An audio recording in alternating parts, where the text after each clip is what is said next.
Salam to Shalom, Rastafari, scenes, greetings and welcome, guests, friends, family, visitors, new arrivals. I have some very good information to share with you, particularly about how to master your life and your destiny. And some of the detailed working mechanisms of how everything in life is cyclical and how you are able to move wisely over longer periods of time, looking ahead and positioning things and initiating things, including hopefully, potentially legitimate, mutually beneficent human relationships, and how you can begin things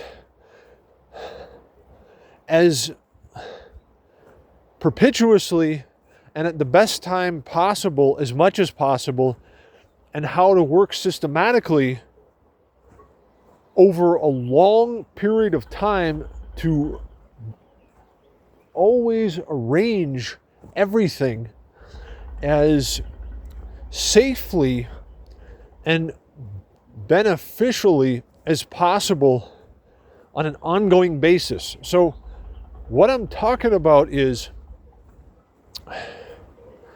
if you think about it, imagine you are operating in one particular country and your goal is to successfully, healthily, wealthily, legitimately, prosperously operate in this particular country for as long as possible.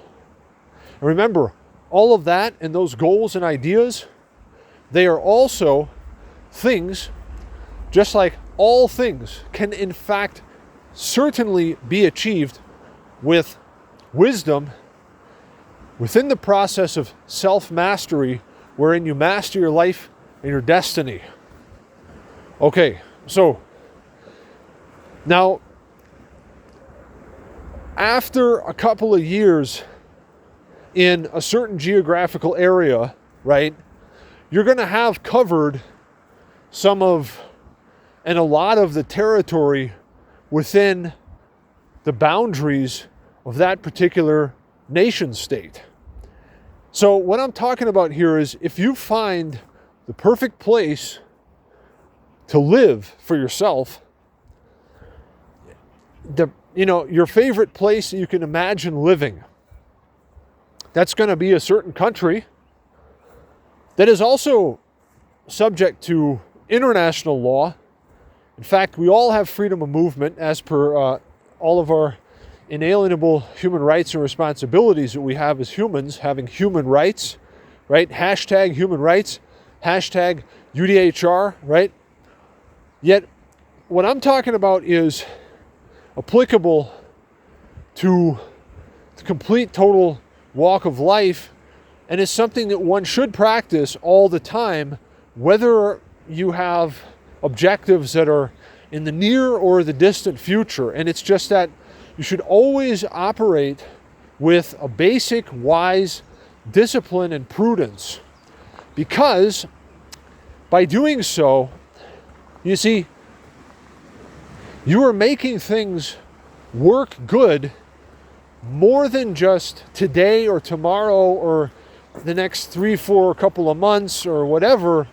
You're making things systematically always so that they will work the best that they are able to for the long term and into the far distant future, and potentially even during your complete and total earthly, simple overall period of human life that is from 0 to 144 years. If you really think about it, you should actually be prudent and be wise and move with and live with enough discipline so that you're actually always systematically making everything the best and the safest way that it can be made. Now, what this is actually quite simply the following. It's that you live and operate with enough basic discipline all the time. So, particularly as a human being, you're going to be going places and interacting with different humans. And that is the largest part of, what makes life, how it is also the quality. So the quality of the relationship to the Creator, and having a good relationship with the Creator, and therefore good blessings, such as health, wealth, wisdom, etc., and having a good relationship to your fellow human beings. Now, all of that also can be accomplished by the practical application of wisdom, by operating scientifically. Okay, now look, what I am specifically talking about, though, is this. As a human being, every one of us has a unique position within the cycles of life. These cycles of life, they most relevantly begin when we take our first breath and we are born. So that's when your life cycle begins. Now, every one of us is in a different position of the cycles of life, because every one of us is born in a different time. It's possible that there can be twins, and these twins, they happen to be born like a couple seconds apart, maybe, or a minute. They're going to be very close as to where they are and what life cycles they are in, according to the simple overall period of human life that ranges from like 0 to 144 years, though they too will be in different life cycles and have differences in the cycles of life that they're in, even based on their soul personality too. The soul personality can be identified by the birthday of a person, okay?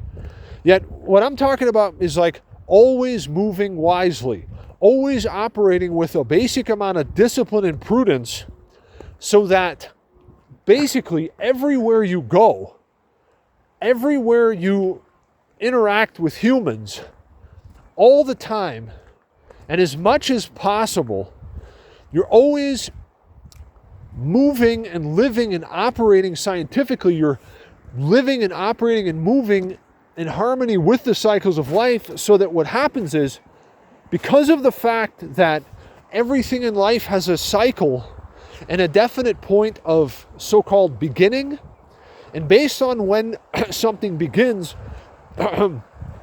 within certain life cycles, the quality of this thing is basically predetermined in its basic nature, though it can be changed, and the life cycle of something and the quality of it therefore can be changed over time through different cycles of life. Almost like building a house. You put the foundation in, and then, oh, wait a minute, okay, this was supposed to be a house, so let's make it into a garage or an office. It's like things could be changed based on when the foundation was set and how it was set, particularly what life cycles, the beginning of a cycle of life of a particular thing happened, tends to basically predetermine what will become of it, while at the same time we can change what becomes of it using the different cycles of life in the present on an ongoing basis. So what I'm referring to now mostly is human interactions. One of the most relevant points where we have to be prudent is with human acquaintances, and making the life cycles, moreover the beginnings of human acquaintances or new acquaintances, to be coordinated to begin at the right times as much as possible. Yeah, there's enough room for everybody, there's enough open land so that you may never see a person again that you've seen once, yet still, you should be prudent. And what I'm talking about is that there are particular times when it is particularly good to actually meet people, humans, other human beings, initially and for the first time. And there are other times when it is not a good time to actually meet anybody. Now, of course, based on wherever you live, it's possible to essentially be out and where there are other humans, and then at other times to be where there are basically no humans. Now, why is this important?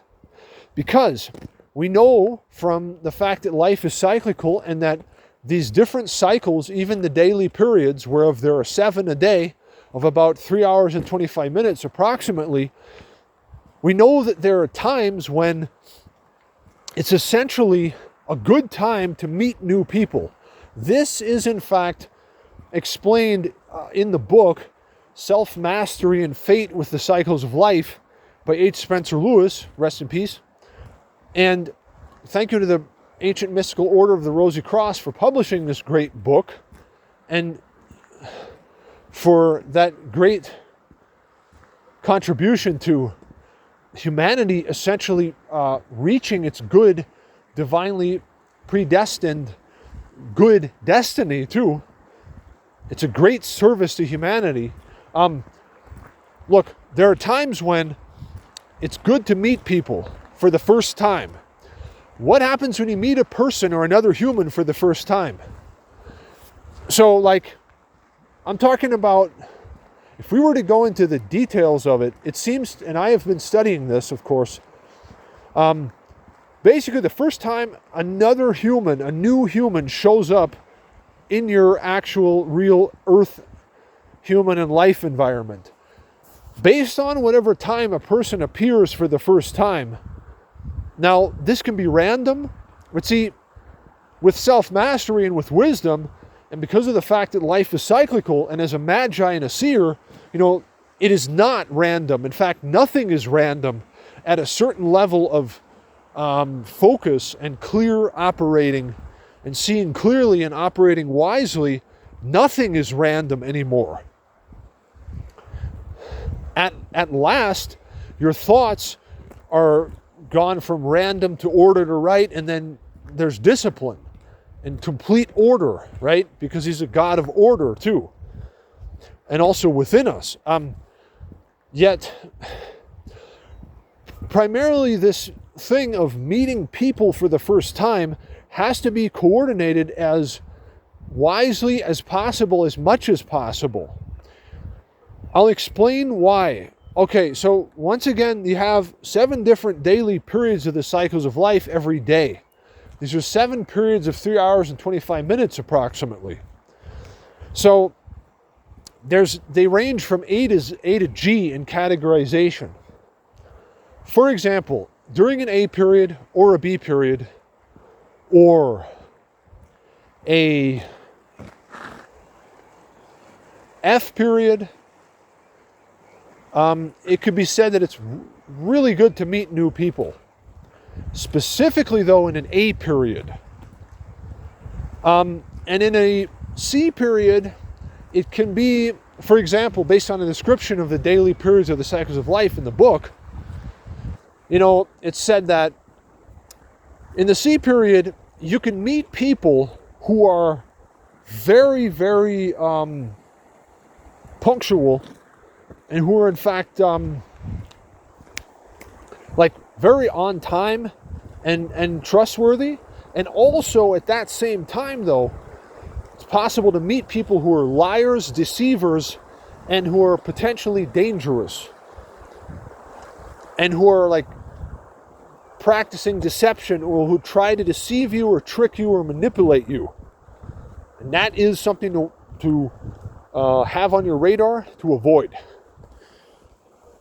Now, that having been said, we have periods A to G, right? There's 7 different ones. So A, B, D, F, they're all generally safe and good for meeting new humans, particularly read the description of the daily periods of the cycles of life. Though C period, you can meet people that are very punctual and like on time and trustworthy, right? While at the same time, in that same period, you can also meet people who are deceivers and liars and who really are potentially dangerous because of their manipulative tendency. And, okay, before we go into detail on that, it's an interesting thing that we've been investigating on that very subject. Now, whereas in the E period, it's a bad time to meet anybody for the first time. For some reason, the people that you meet for the first time, the acquaintances that you make for the first time in that daily period are generally like not very beneficent for anybody involved. And in a G period, people that you meet in a G period, so there's particular people that it's good to meet then, and it can be okay, yet it's not really as benevolent over time as in other periods. Now, that having been said, the reason why this is the case is really interesting. It's because of the fact that life is cyclical, and that in these different daily periods, there's a different sort of a systematic programming or a quality or a cosmic quality of the period of the time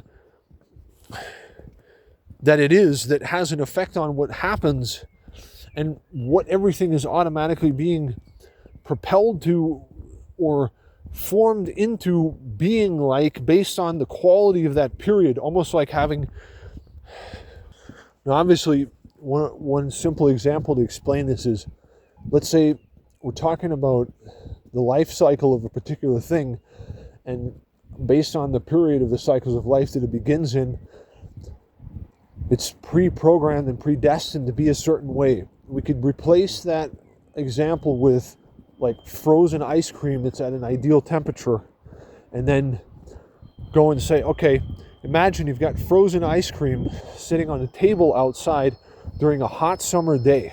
Okay, that's going to melt. Whereas in the wintertime on a cold day, that frozen ice cream sitting outside on a table is just going to stay cool, and it's going to be preservable and good to go and ready to eat for a long time. So it's similar to it's actually similar to this example, just showing how the life cycle of a particular thing, whatever it is, whether it's a human being, a building that was built from zero to existing to then remaining, or for how long it will remain, it all has to do with how it started. So now this information that's from the book, there's a limited amount of information that's, written black and white on paper there. You have to safely, wisely experiment with the wisdom and gain additional wisdom by reflecting in the evenings, being receptive and cosmically attuned, or listening to the intuition and the divine guidance, the sense of knowing intelligently within, from God within, and